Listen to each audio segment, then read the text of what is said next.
اللہ اکبر اللہ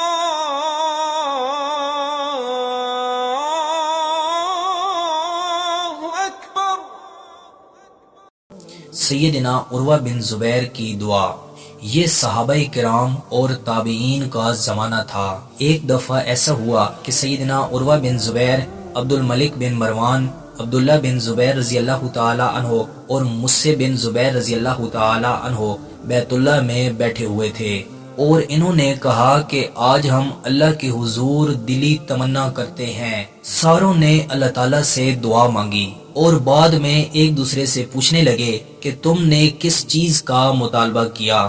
سیدنا عبداللہ بن زبیر رضی اللہ تعالی عنہ کہنے لگے کہ میری دلی خواہش ہے کہ میں حجاز کا حکمران بنوں اور خلافت کا تاج میرے سر پر ہو۔ سیدنا مصعب بن زبیر نے کہا کہ میری دلی تمنا ہے کہ میں کوفہ اور بصرہ کا حکمران بنوں اور میرا کوئی مخالف نہ ہو۔ تیسرے نوجوان عبد الملک بن مروان نے کہا کہ میں نے ایک آرزو کی کہ حضرت امیر معاویہ رضی اللہ تعالی عنہ کے بعد خلافت مجھے ملے، لیکن عروہ بن زبیر رحمۃ اللہ علیہ خاموش بیٹھے رہے اور کچھ نہ کہا۔ ان نوجوانوں نے ان سے کہا خاموش کیوں بیٹھے ہیں؟ آپ کچھ بولتے کیوں نہیں؟ کیا ارادے ہیں؟ کچھ تو دل کی بات ظاہر کریں۔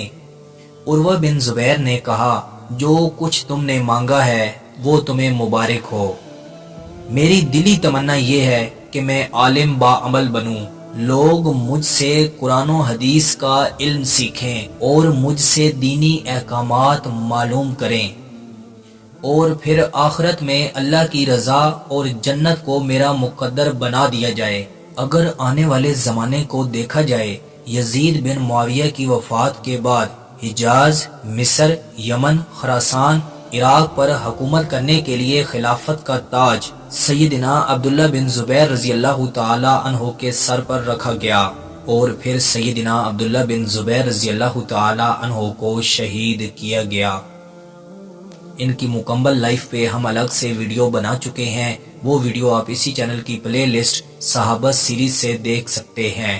سیدنا مصعب بن زبیر کو بھی بعد میں گورنر عراق بنایا گیا تھا، اور عبد الملک بن مروان بھی اپنے باپ کی وفات کے بعد خلیفہ وقت بنا، اور سیدنا عروہ بن زبیر رحمۃ اللہ علیہ نے جو تمنا کی تھی اللہ تعالیٰ نے اسے قبول فرمایا۔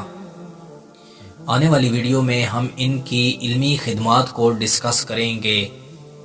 میں امید کرتا ہوں کہ آپ کو یہ ویڈیو پسند آئی ہوگی۔ مزید ایسی ویڈیو دیکھنے کے لیے ہمارے چینل کا وزٹ کریں، دوستوں کے ساتھ شیئر کریں۔ ملتے ہیں انشاءاللہ اگلی ویڈیو میں۔ السلام علیکم۔